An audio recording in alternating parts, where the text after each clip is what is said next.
খাঁচার বাঘ আর বনের বাঘ দুটোই শক্তিশালী, কিন্তু কেন একজন রাজা আর একজন শুধু প্রদর্শনী? খাঁচার বাঘ প্রতিদিন ঠিক সময় খাবার পায়, কোনো শিকার করতে হয় না, জীবনটা সেফ। কিন্তু ধীরে ধীরে সে তার ইনস্টিংক্ট, তার গতি, তার লড়াই করার ক্ষমতা সব হারাতে থাকে।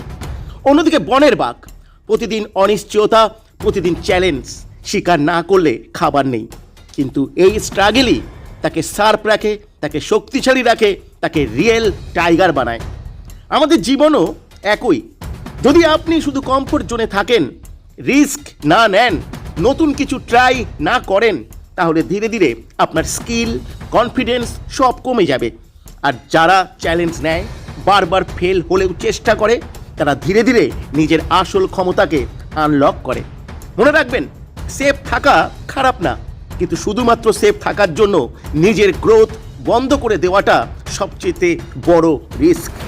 আজ একটা সিদ্ধান্ত নিন, আপনি খাঁচার বাঘ হয়ে থাকবেন না বনের বাঘ হয়ে উঠবেন।